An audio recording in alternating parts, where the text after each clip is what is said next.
Celtic supporters have barely had a moment to breathe over the past few weeks.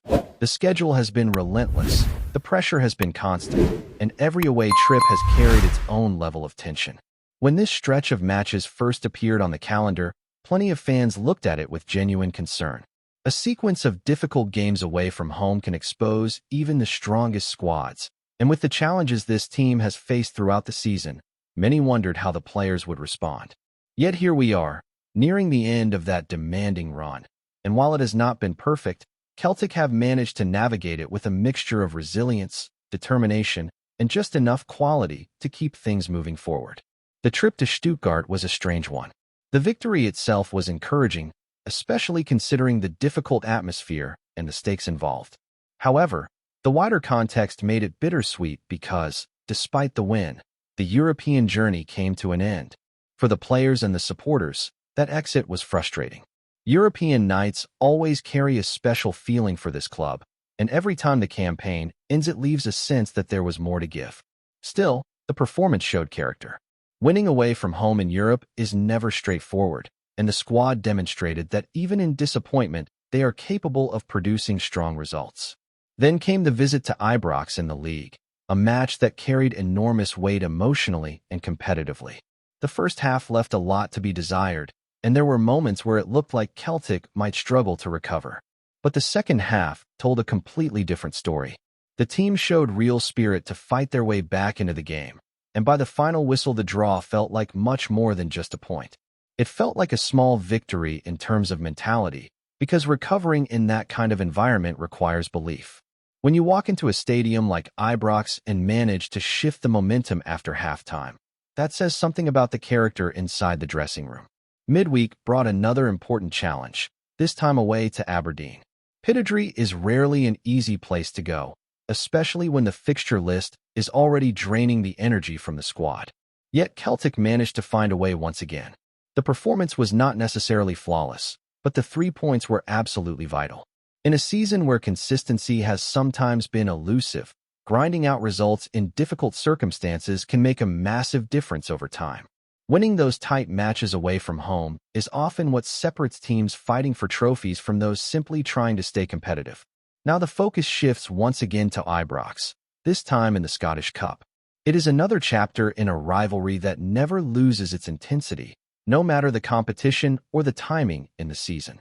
Cup ties between these sides bring their own level of drama and unpredictability, and with everything that has happened recently, the anticipation is building rapidly.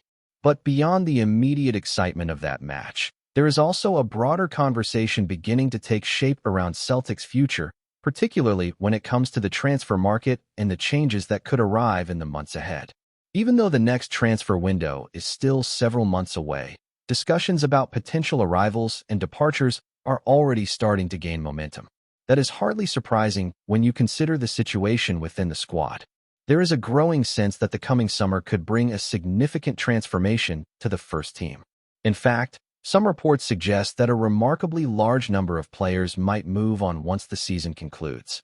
If that prediction proves accurate, the club could be preparing for one of the most substantial rebuilds in recent memory. Looking at the current squad, it becomes easier to understand why those conversations are happening. A number of players are currently on loan deals that are expected to end once the campaign finishes, meaning they will return to their parent clubs. Others may simply reach the natural end of their time at Celtic as contracts expire or new opportunities arise elsewhere. When you start listing the possible departures, the total climbs quickly, and before long you are looking at a group that could leave a sizable gap within the squad. Goalkeeping alone might see a change, with the experienced Kasper Schmeichel potentially approaching the final chapter of his career. In defense and midfield, there are also several players whose futures remain uncertain. Some have struggled for consistent minutes, others have battled injuries, and a few simply have not managed to establish themselves in the way many supporters hoped they would. Football moves quickly, and squads evolve just as rapidly. Sometimes a player arrives with great expectations, but circumstances never quite align to allow them to flourish. As you run through the names that might not be part of next season's plans, the scale of the potential transition becomes clear. Several loan signings are unlikely to stay permanently, and a handful of permanent players could also move on depending on how the club approaches the rebuild. The reality is that Celtic may need to reshape large portions of the squad in order to create a stronger foundation for the future. That kind of overhaul brings both excitement and anxiety in equal measure. On one hand, the opportunity to refresh the team opens the door for new talent, new energy, and perhaps a different tactical direction. On the other hand, rebuilding a squad is never simple. Recruitment has to be precise, decisions must be made carefully, and the club needs to ensure that the next group of players can quickly adapt to the demands of wearing the Celtic shirt. Supporters know all too well that transfer windows can define the trajectory of an entire season. There are also lingering questions surrounding several current players whose futures remain unclear. Some contracts include extension options that the club must soon evaluate. Others depend on how the coaching staff view their long-term role within the squad. In certain cases, injuries have made it difficult to assess whether a player can consistently contribute at the highest level. All of these factors combine to create a complicated puzzle that Celtic's recruitment team will need to solve in the months ahead. Amid all this uncertainty, there are only a few individuals who seem almost certain to remain central figures moving forward. The captain, Callum McGregor, continues to represent the heart of the team both on and off the pitch. His leadership and understanding of the club's identity make him a cornerstone of any future plan. Yet, even with McGregor's importance, there is an increasing recognition that the workload he carries cannot continue indefinitely without proper support around him. When you look at how often Callum McGregor has been asked to carry the midfield over the past few seasons, it becomes clear why the club must start planning for greater depth in that area. He has been incredibly reliable, almost always available, and his consistency has been one of the few constants through periods of transition. But football does not stand still, and no player can realistically play every single match at the highest level forever. If Celtic truly want to build a stronger and more balanced squad for the future, finding players who can share that responsibility in midfield will be absolutely essential. That brings us to some of the names that have recently started circulating as potential targets. Two players currently playing in the Scottish Premiership have been attracting attention, and while they might not immediately set pulses racing in the way a massive international signing might, there are reasons why these kinds of moves can sometimes make a great deal of sense. Players who are already familiar with the league often adapt far quicker, and they arrive with a clear understanding of the physical and tactical demands that come with playing in Scotland.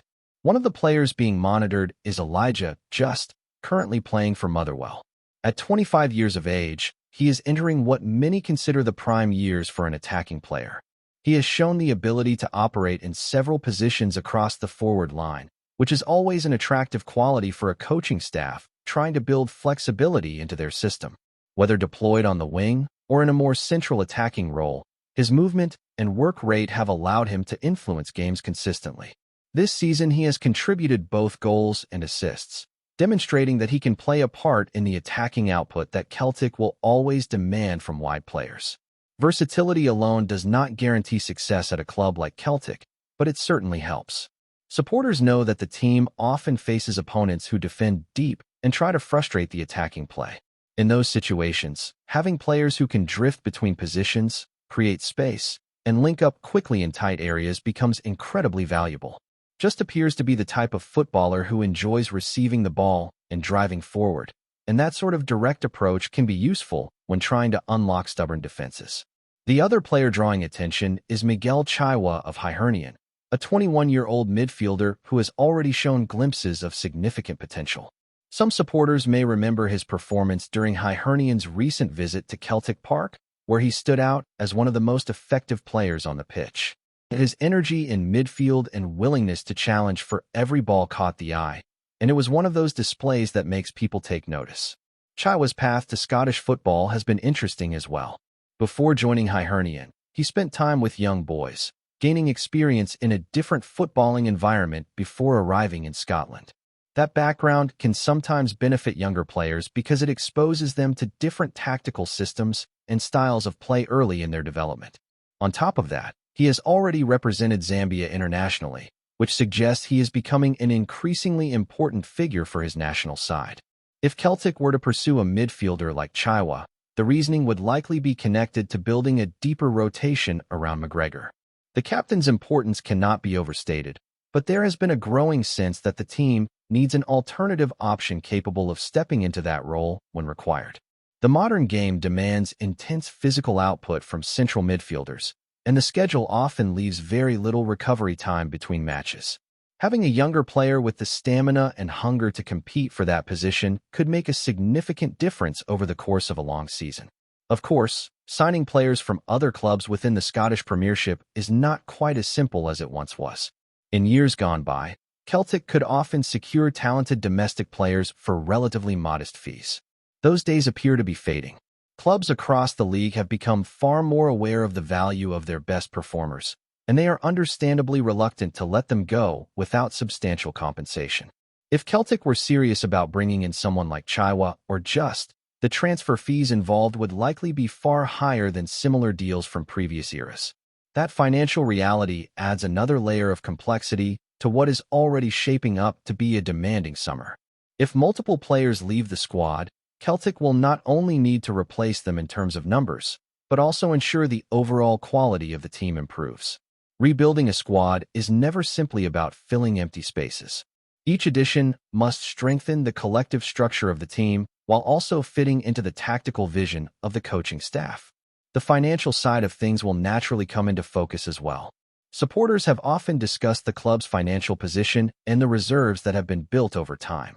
A significant rebuild would certainly test how those resources are used. Bringing in several players across different positions could require a considerable investment, especially if the aim is to recruit individuals capable of competing both domestically and in European competitions. At the same time, there is always an element of unpredictability during transfer windows. Some players arrive with huge expectations and struggle to settle, while others who initially fly under the radar end up becoming fan favorites. Celtic's history is filled with examples of both scenarios. That is why the recruitment process is so crucial. The club must identify players who not only possess technical ability, but also understand the pressure and responsibility that comes with representing Celtic. All of these discussions are happening while the current season continues to unfold, and there are still important matches ahead. The Scottish Cup tie at Ibrox looms large, and injuries are beginning to add another level of concern to the preparations. Kieran Tierney, who has been in strong form recently, picked up a knock during the midweek match against Aberdeen. Although he was able to leave the pitch on his own, the situation has created understandable anxiety among supporters who know how influential he can be when fully fit. Before we proceed, subscribe to our channel and enable notifications to receive all exclusive news about Celtic FC. Don't miss any details about your favorite team. It's extremely important for Celtic FC fans. In the corridors of Scottish football, whispers are beginning to gather pace around a name that many supporters know well from the English game. Reports emerging from several circles close to the club suggest that Callum Slattery could be on his way to Celtic FC, a move that, if confirmed, would arrive with considerable excitement among the green and white faithful. The midfielder, known for his composure on the ball and relentless work rate, has long been regarded as a player capable of thriving in a high-tempo environment. That is precisely the sort of atmosphere that defines life at Celtic Park, where the roar of the crowd can turn promising talents into household names across Scotland. While no official confirmation has been released, speculation suggests the deal may already be advanced behind the scenes. Sources linked to recruitment circles claim that the club's scouts have been monitoring Slattery closely, impressed not only by his technical ability, but also by his maturity in controlling the midfield during demanding matches. For supporters, the rumor has already sparked lively discussion. Many believe Slattery could add depth and creativity to the squad, offering another option in the engine room where energy and tactical awareness are essential. His style, simple passing, intelligent positioning, and a willingness to press appears well suited to the aggressive rhythm that has long characterized Celtic's approach. There is also a sense that such a move would fit neatly into the club's ongoing strategy, identifying players entering their prime and placing them in a system designed to maximize their strengths. Should the transfer materialize, it would represent not merely another signing, but a statement of intent about reinforcing the midfield with players capable of dictating play. Around Glasgow, anticipation continues to grow. Fans are watching closely, waiting for the moment when speculation might turn into reality. If the rumors prove accurate, Slattery's arrival could be greeted not quietly, but with genuine celebration. Another chapter in the ever-evolving story of Celtic's ambitions at home and beyond. Hello, fan. Don't forget to like and subscribe to the channel, as it means a lot to Celtic FC. Also, share your opinion about the news in the comments below. See you in the next video.